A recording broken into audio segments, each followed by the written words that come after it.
Hi everyone, it's Priscilla. So this is a Halloween card that I made. I started off using Ccdesigns, and this is the Hilda and Vlad stamp from Sweet November. So I just started coloring her by using the skin tones. I started off with E00, E11, E13, E21, and R20. I touched the tip of the R20 to the E00 to give her a nice fade in her cheeks. So I always start from the lightest and I work my way to the darkest, and then I usually reverse it and come back.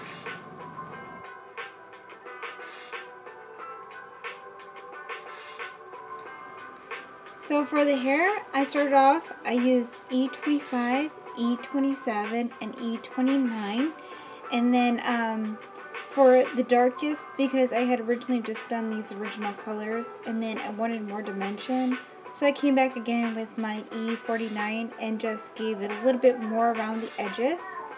So same routine where I started off with the lightest and I work my way to the darkest and then come back.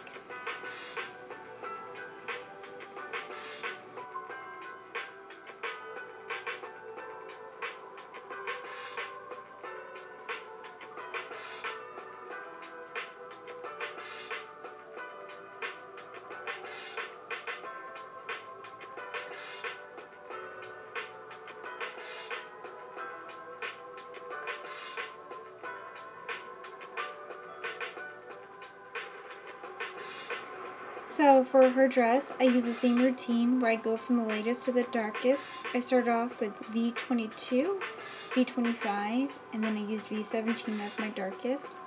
As you can see, I did a little bit of coloring to the pot. The reason why I did this was just in case if I got some of the purple onto the green bubbles, that I could easily resist it if I already colored it in the actual green. So I get more into the actual green. And basically I'm just using my colors right now and I'm blending them out.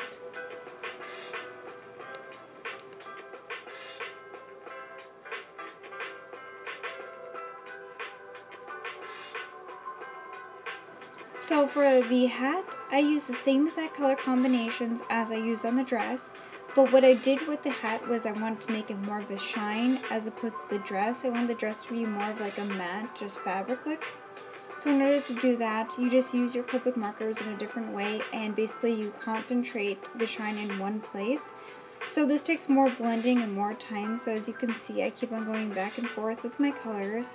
As always, starting with the lightest and working my way back to the dark and back to light.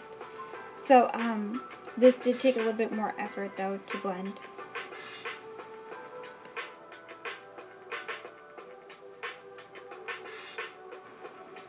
Here I'm using YG11 and YG13 and I'm coloring in the bubbles for the cauldron, her stockings, and her belt. So next I'm coloring in the brim of her hat.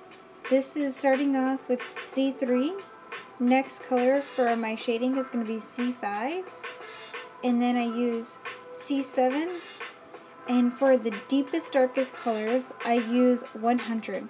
This is a very dark, dense color, so you have to be very, very careful. Use it very lightly and take little strokes, because once you get the 100, it is almost impossible to get that to decrease in color. So I use my C7 to really blend out that 100 and get a good tone. It does take a while to get the colors to blend, so as you can see, I did take my time and really blending it out. And what I did was I went ahead and I went from the darkest and worked my way back to the lightest.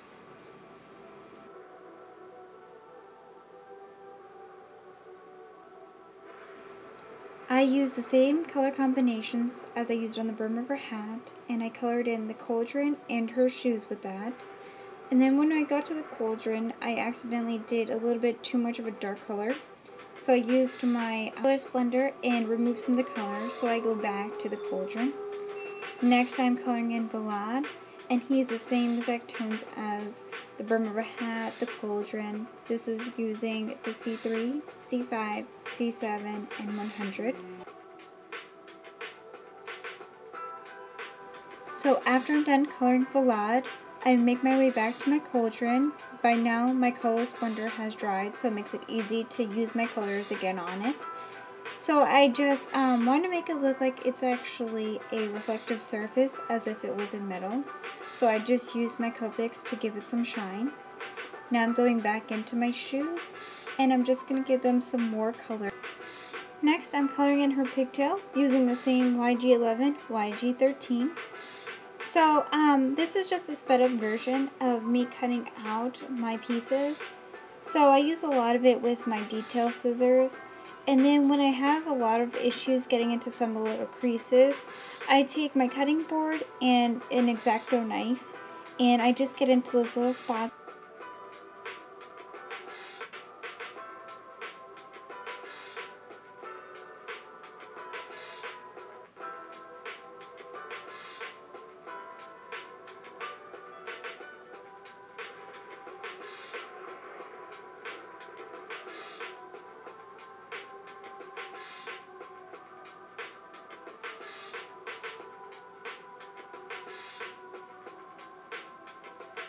After I'm done cutting, I take my 100 black and go around all the edging.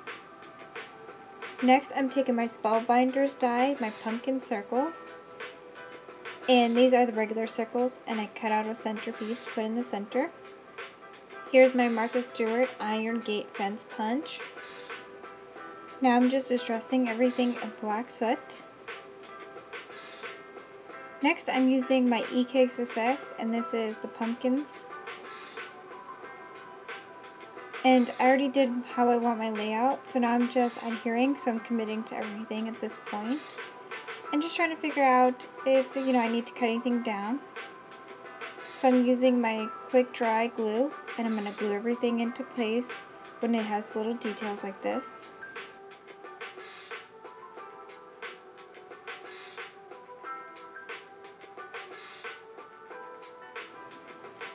Next, I'm taking a piece of seam binding and I'm just wrapping it around using tape on the back. This is just acid-free regular tape. And I do a bow here. So I do most of it off camera, but it's just a standard bow. It takes a lot of practice. I'm not perfect at tying bows. Next, I'm doing my layering and I'm just using pop dots to get her down. So I glue her into place. And then I popped up Vlad. And now I'm gluing the pumpkins to the back of the cardstock.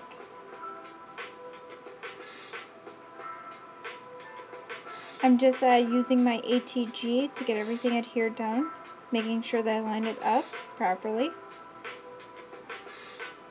I'm just pushing it to make sure it's in place. Now I'm using Tuxedo Memento Black ink. I'm using Scrappymomstamps, and this is Bewitched. So I just punch it out using my Stampin' Up! Modern Labels punch. I see where I want to place it. As soon as I commit it, I just go ahead and glue it into place.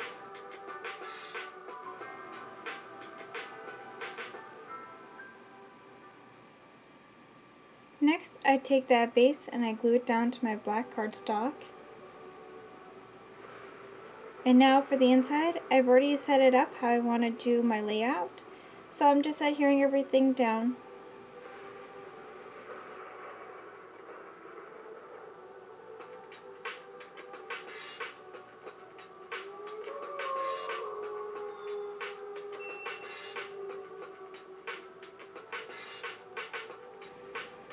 For the sentiment on the inside of my card, I use Scrappy Mom's Goosebumps, stamped out with Memento Tuxedo Black ink. Then I just use my small detail scissors to give it the banner shape, as you can see right here.